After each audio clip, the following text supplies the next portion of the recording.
influencer.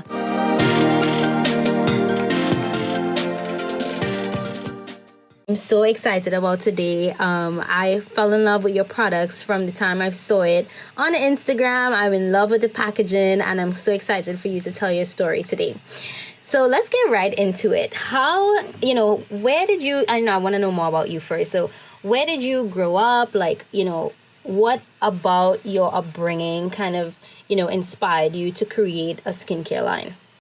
Yeah, so I grew up in California, specifically in Paso Robles. So basically, it's just like a pretty small town on the Central Coast, which is like right in between LA and San Francisco, and kind of lived here my whole life. I'm back here right now, and I never really was so into creating skincare or things like that, but I have always been very closely tied to skincare and beauty because I've just always had very acne prone skin.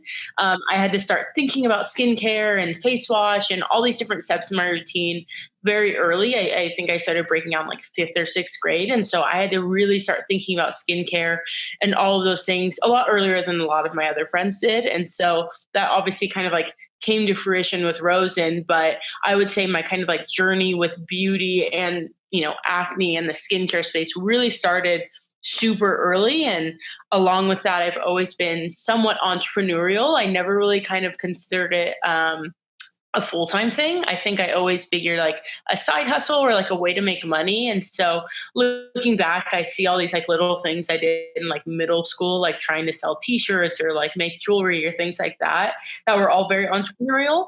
But it all kind of just like came full circle, I guess, once I started working on Rosen.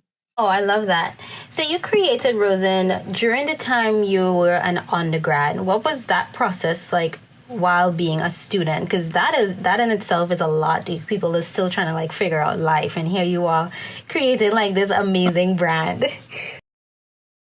Yeah, I was just like, I had talked with my cousin and we were kind of like both thinking about like, what do we want to do? Like, let's work on some things. And I think we both kind of had this idea of like again, a side thing, like not, our main thing or something we were going to pursue. And once I started thinking about Rosen and skincare, and obviously it just kind of like has always been around like breakouts because that's just like my skin type. I just got like super into it and I just kept working on it. And I remember starting to listen to podcasts like around entrepreneurship. And I just felt like so tied to this idea of entrepreneurship. And though the thought of building a business wasn't new to me, I guess the more formalized concept of like startups or entrepreneurship was newer to me. I remember like being so surprised when people knew what I was talking about because I thought it was something that like not everyone understood. But then I realized it was like such like a super common term. And so just like as I understood entrepreneurship and as I would listen to podcasts and then taking some classes on it, I just like continued to get just like deeper and deeper into this idea and like resonating with everything that like founders or things like that would talk about. And so that's when I really started to like, yeah, like let's do this full time. And I started realizing, I guess, like what the opportunities were and seeing other people who would start things at the time, given it was like a lot of tech and like apps and stuff like that. But I was still just like so inspired by them. And I was able to kind of just like decide to do it full time. And luckily we had a lot of resources on campus as well that helped me like make that decision. But yeah, it was definitely like very random. I did not go into college like thinking I was going to start a business at all. Well, what are some of your, as you mentioned, what are some of your favorite podcasts to listen to?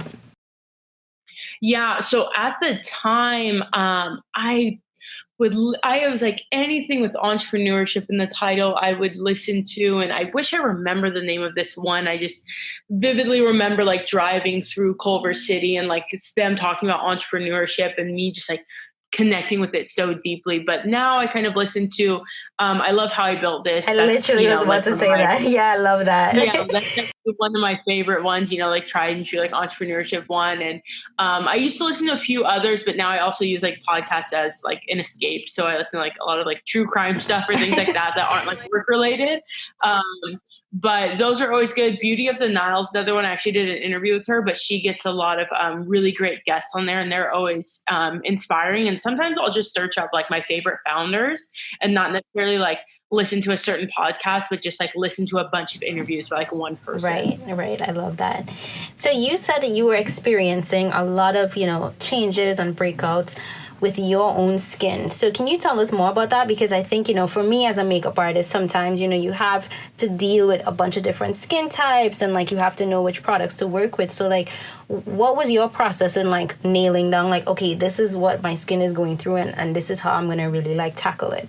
Yeah, so there was a lot of trial and error throughout most of my life. And so really, looking back on my journey with like acne, has also just like fueled a lot of the passions for Rosen and just like looking at that traditional acne care aisle and so many of like the wrong steps and the wrong ingredients that they put in those formulas that don't necessarily do a great job for acne prone skin. And so, super early on falling into those pitfalls of just like overly drying my skin and stripping it and like no oils, no moisturizer, and just like really, taking a toll on my skin. And then, going to dermatologists, doing a lot of medications. I, obviously did birth control, spironolactone, all these different kinds of medications, different treatments, different topical treatments. And then I end up going on to do Accutane twice. And so kind of like ran the gamut as far as like acne medications, acne treatments, and really just trying to find a fix for it. And ultimately kind of having to just relearn everything around skincare and what skincare meant for me after that second round of Accutane, and still dealing with breakouts, which is not super common. And so really learning about, just like the importance of hydration in your routine, or, how to properly exfoliate, or what types of ingredients work well for larger bumps versus like smaller bumps or hyperpigmentation, just like really diving deep into everything. And fortunately now I think there's a lot more education out there around skincare,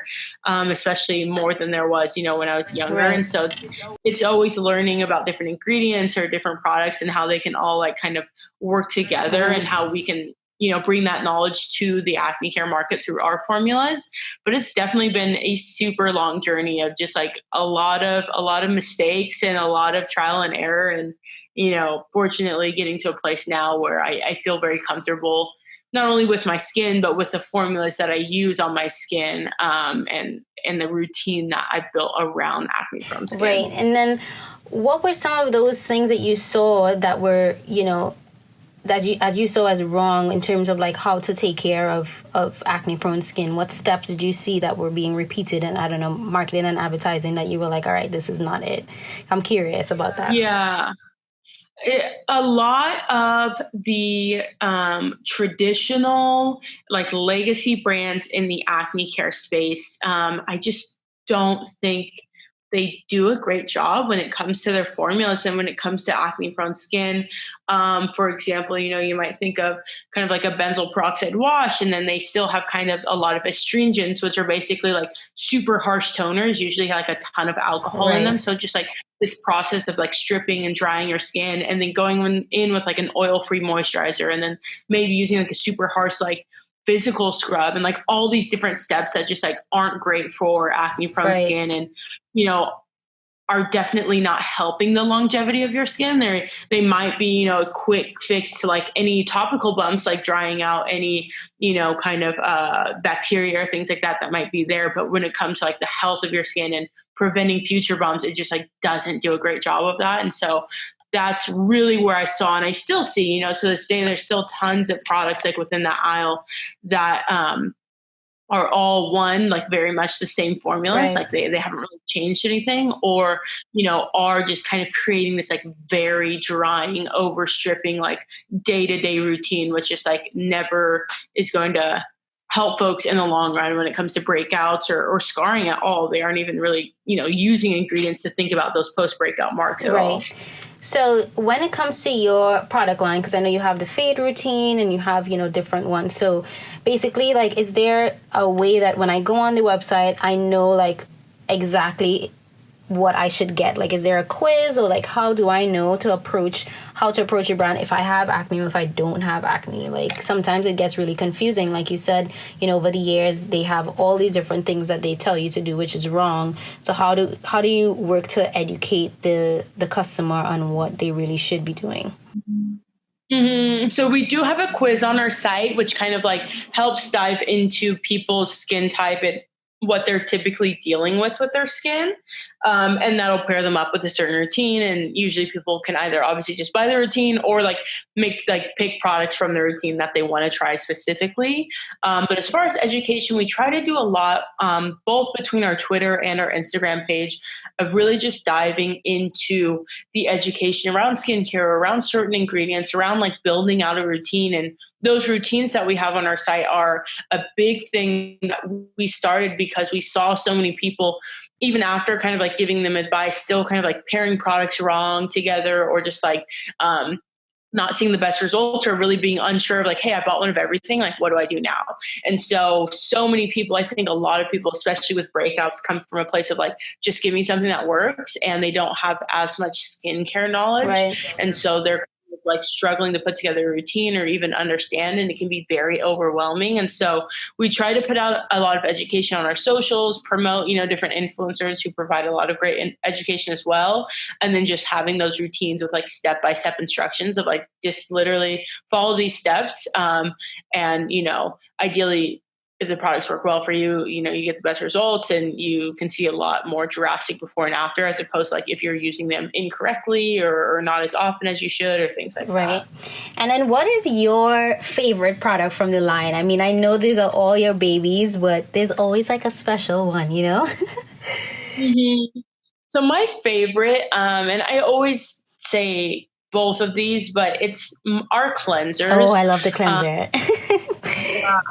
Both of our cleansers they just like hold a special place in my heart, because I think I love our formulas, I love our routines, and I love all the products that we offer, but I do think that our cleansers are the most innovative product we offer. They're definitely like the most innovative acne cleansers on the market. I think, of course, I, love all of our products, but, you can find a vitamin C serum, you can find a chemical exfoliant, you can find some sort of mask, it might not work as well, but you can basically kind of find those. But when I think about like what our cleansers are and what they offer and their formulas, it's just like, if I didn't have this, I have no idea where I would find either of those two products like ever on the market. And so that makes them both like my favorite. I love that. So what advice would you have for, female entrepreneurs that are looking to maybe start a skincare line, a makeup line? I feel like entrepreneurship, especially for, the younger generation, is like it's a real thing. And sometimes I feel like people think I'm not ready, or I don't have enough resources, I don't know where to start. What advice would you give to them? I think one is, just starting. But I think the biggest thing, one thing, after you start, I like to always say focus, focus on one thing and just continue to do that. I spent a lot of time when I started out, like tackling a bunch of different areas, like doing products and, packaging and branding and marketing. And I want to be on like Pinterest and Twitter and, like all the things. And instead of just focusing on like, all right, we're just going to be on Instagram and we're just going to like market this way, and then just like waiting until you see some results there. Mm-hmm. But I think the other thing before getting started is realizing that there's a lot of the people that you look up to, or a lot of people out here doing it, they just figured it out. Like they Googled stuff, or they, listened to podcasts, or they did things like that. I think that a lot of times people come to me and ask me questions and assume that I have like all questions or like all of this information. Right. When I started, there's some secret place to like find everything. And it's like, no, yeah, you just gotta try it out and just test it out and, Google things, and people put together resources as they continue to learn. And, that's why I'm always down to just like spread the wealth and like share all the knowledge that I have, because, the more other people know, the more we're able to continue to grow. But realizing that, yeah, it's all just on you and your own research. Mm-hmm. Some people do have a lot of resources and connections, of course, like that's always going to be the case. But a lot of people just, did it just like you assume you're going to have to do it. You just start learning and Googling and searching stuff and figure it out along the way. So how do you manage your time? I know that Rosen has grown quite a lot, especially now with the spotlight on Black and POC-owned brands. So how do you manage your time and, just the day-to-day operations of the business?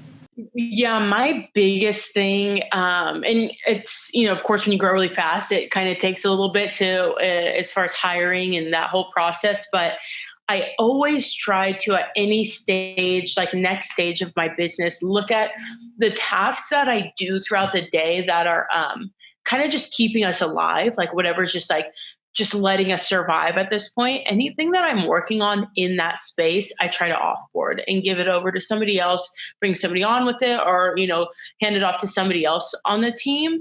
That way my time is best spent on bigger picture, like what does growth look like, what does the direction of Rosen look like, what partnerships do we need, how am I deciding on partnerships, especially now, like you said. Of course, we have so much going on, like on our direct consumer, but on the back end, there's so many people reaching out right now to different Black owned businesses that they sell in the press because they want to carry Black owned brands or they want to partner with Black owned brands. Right. And so also deciding, like, all right, what partnerships make sense for us, and just because it's a big name, like, is it a good move for us? And so trying to spend my time in that realm is the most fulfilling for me, and just the happiest place I can be at, and the best place that I can just like continue to drive growth for Rosen at. But always trying to make sure that I have balance, especially now that everybody's like working from home. It Right. can recently, like, we're in a studio and we always just like kind of had our bed and like some other furniture, but we recently got like a nice couch, and so it's like this little like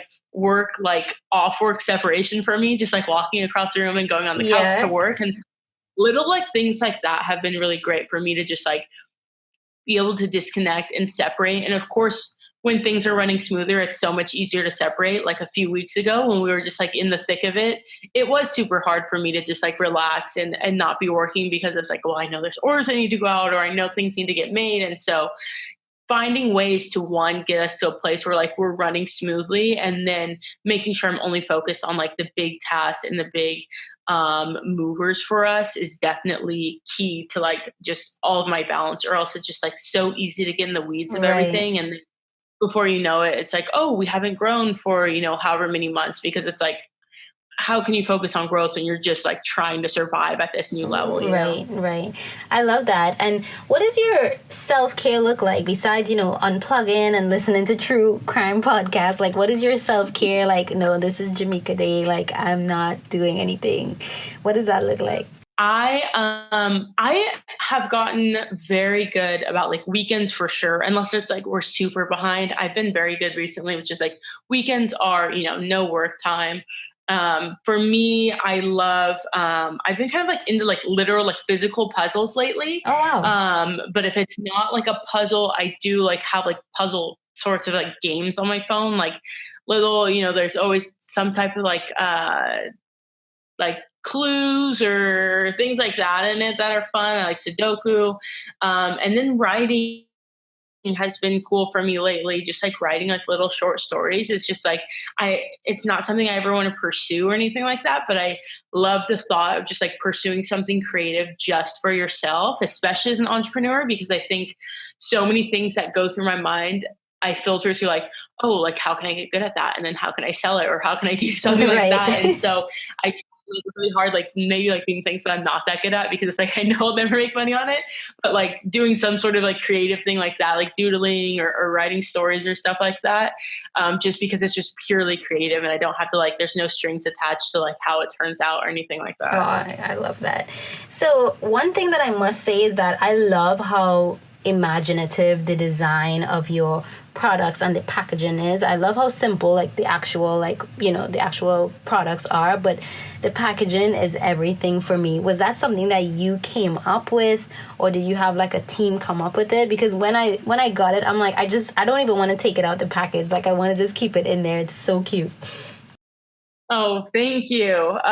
Yeah, so I spearhead like all of the like brand direction at Rosen, and I might, bring somebody in to like help on this, especially as we grow and there's people who are, way better than I am at that. But as far as the literal like design elements or making that stuff, I never handle any of that. I'm not great at like graphic design, but I do, kind of like orchestrate the ideas around like how our brand looks and feels. And that's something we've been working on a lot lately, is just, who are we talking to and what do we feel like? And does our packaging or does our, shipping products or, what all these different elements does that tie into who we're trying to reach and how we're trying to make them feel? And it's something I'm always excited about and excited to kind of just like play around with the aesthetics and things like that. But as far as like actually creating the content or things like that, I don't handle any of that right now.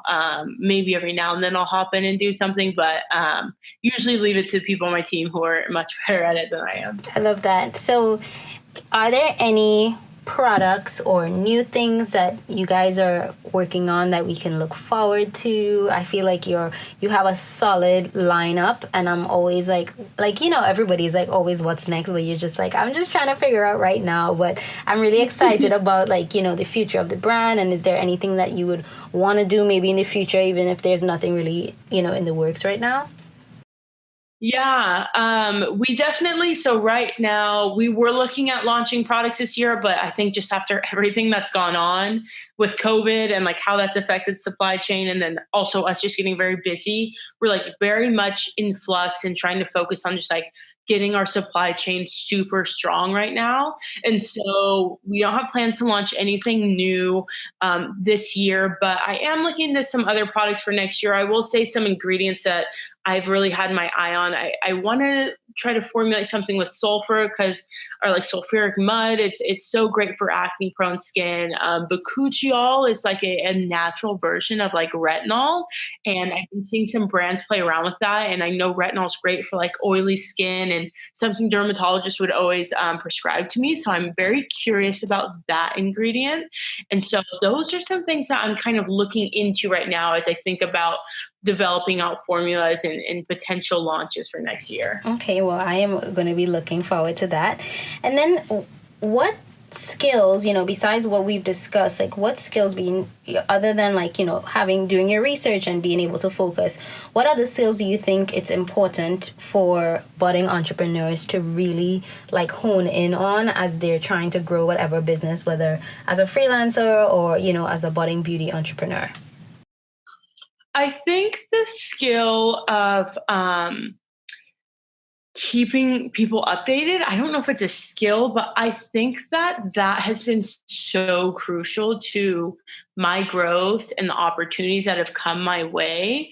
I send out like quarterly updates to like all my mentors. And these are people that I've met like a couple years ago, and they might, only after like a couple years, if they never write back on my thing, then I'm like, okay, maybe I'll take them off because they don't really care.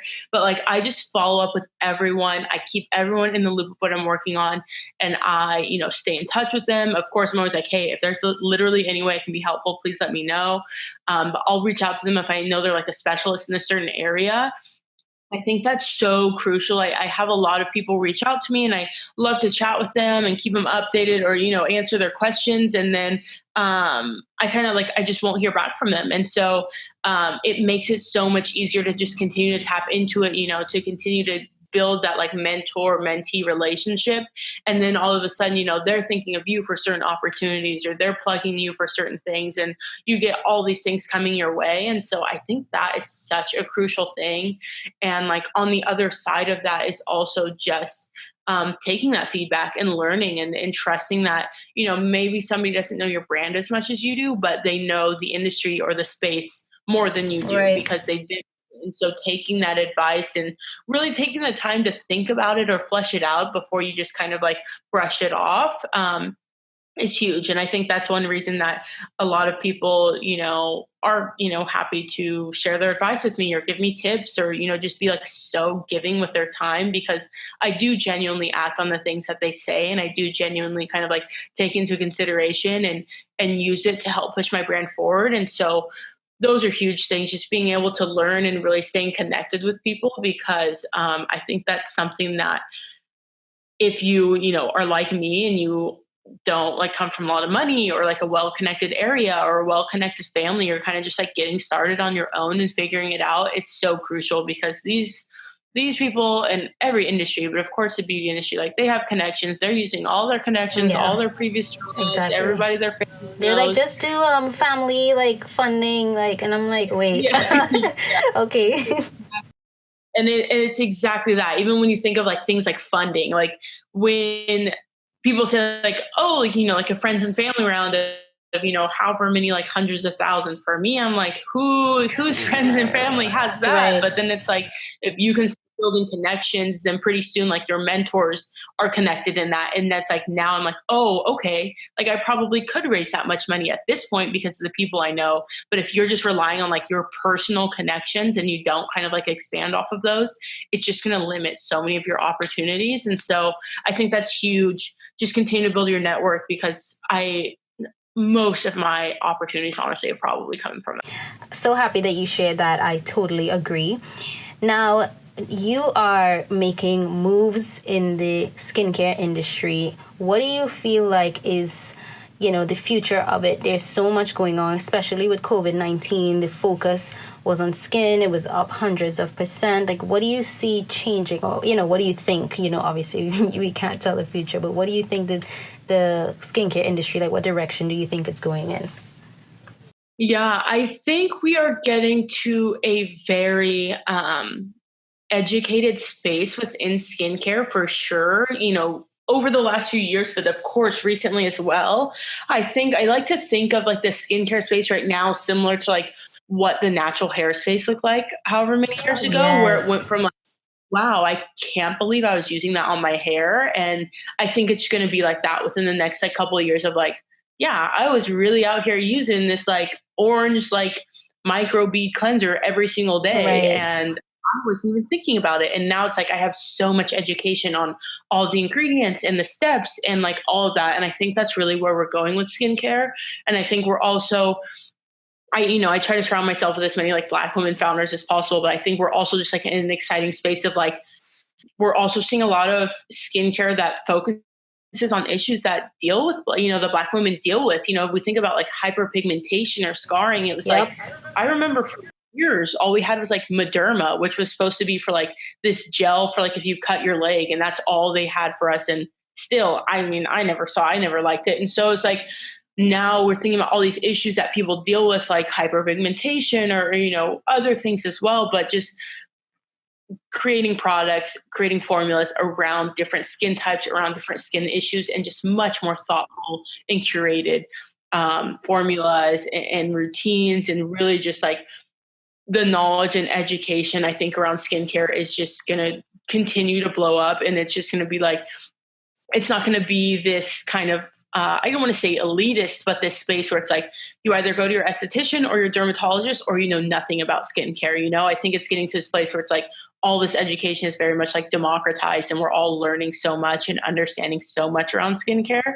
And I'm super excited for it. I'm super excited to just continue to see not only specialty like Sephora or Ulta, but mass like Targets and CVS. Like I'm excited to see the skincare change for everyone, and the accessibility to skincare and good formulas and good ingredients change all across the board, because it just can be like the new norm. Right. The CVS in New York, in 59th Street, like they created this entire K-beauty section and new skincare section. It's crazy.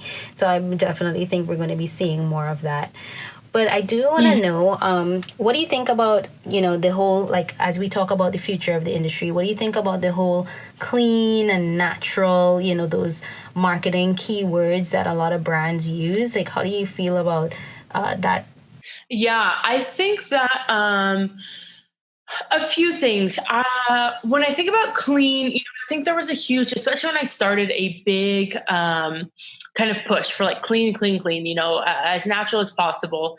And now it seems like, not that we're fully backing away from that, but I think the push right now is just on very thoughtful formulas. So it doesn't necessarily have to be 100% natural, but we want to see the ingredients that you're featuring or the things like that. And I think also clean is just kind of becoming, again, not 100% natural, but these ingredients or these products are becoming so much more expected and normal. I remember one time I was watching some YouTuber and she's like, I don't really use like a lot of like clean or natural products. And then she's like, and then she went to her skincare. She's like, I like ingredients like charcoal and vitamin C. And she started naming like a ton of natural ingredients. And so I think it's like, we're getting to this space where we're seeing much more thoughtful formulas. We aren't seeing, like I was saying, that acne care, like formulas full of like all these fillers and, things that aren't doing anything for our skin. Right. But I do think, that we are getting to a place where people are just wanting more education around ingredients. And some people are like, hey, if it's not clean, that's totally fine. But I just want to know, like, is this safe for me, or is this an ingredient I can trust? And I think there will always be that kind of like segmentation in the market around like if somebody wants to use clean products or if somebody doesn't. I know I'm somebody who always likes to reach for clean products, but definitely think hopefully we are kind of moving away from the space in the market where clean brands are kind of this like fear mongering of like, oh, if you use not clean products, you're gonna die, because it's not the case. But I think there will always be a value for clean products, just as people value, certain diet choices or certain, whatever. And so, but I do think it's definitely becoming a more normal pathway for formulas and ingredients just to be able to understand, at least half of the ingredients on your product to know like, okay, yeah, I get where that is, or I get where that's coming from, and to feel comfortable using those products. Right. And are you part of this school of thought where when a lot of people are, when you try new things, sometimes it's like it has to get worse before it becomes better? I know you've gone through trying a trial and error of a lot of different things. So sometimes people are like, no, it has to get worse before it gets better. But sometimes you don't really know how to differentiate if it's just really getting worse or if it's just gonna, get better. So how do you differentiate that, or do you just have to go through the process? Yeah, so I think not everybody's skin is like that. There's definitely some people who will, their skin will purge and it does kind of like expel toxins or things like that. And then it does get better, but it's definitely not like everybody's skin has to get worse before it gets better. I also think there's very much like specific ingredients or products that will cause that. And so things like vitamin C or chemical exfoliants, or maybe certain like fruit powders we've seen, just anything that basically increases that cell turnover in your skin can cause purging. Usually we like to say if it's something where you are kind of like the spots where you normally break out, you're breaking out in those spots. And, it's not lasting for over like 3 weeks, then that's usually purging. But if it's something where it's like, hey, I've literally like never broken out on my forehead and all of a sudden I'm breaking out on my forehead, or, different types of bumps, there's a lot of like articles that can be helpful there too. Then, that might just be like, you're not having a good reaction to that product. And so, also just understanding your skin as well, because some people's skin is more sensitive to like more acidic products versus some people's can handle it super well. I'm not somebody that purges a ton. And so I know generally, if I've used vitamin C serums in the past or chemical exfoliants in the past and I've never purged, and all of a sudden I'm using this product that like doesn't have either of those and I'm breaking out, it's like, oh, okay, yeah, that's probably just like doesn't work for my skin. And so there's definitely a lot of tips and tricks to navigating that, but I definitely don't think it's something where you should go into a product expecting it to make your product taste worse before it gets better, because it's definitely like a case-by-case basis. Right. Well, thank you so much for dropping all these gems. I am so appreciative and I'm so excited for what's to come for Rosen. How can our listeners connect with you and the brand? Yeah, so we are at Rosen, Rosen Skincare on everything. Very active on like Instagram and Twitter. And then my personal Instagram is at Jamika, Jamika Rose with an underscore. And you can catch me there. I'm pretty active on Instagram and definitely just always trying to share any business insights or tips, and my DMs are always open. I'm always kind of, responding to folks or talking with people around their business ideas or how it can be helpful. So please, you don't have to know me. You don't have to get an intro. You can just DM me whatever questions you have. And I'm always happy to chat. But yeah, those are our main platforms. Rosen Skincare on the website too. Thank you so much, guys. And I have been using the products and I can attest it is fire. So definitely get your hands on some Rosen. Thank you so much, Jamika. And we will see you guys in the next episode. Bye, guys.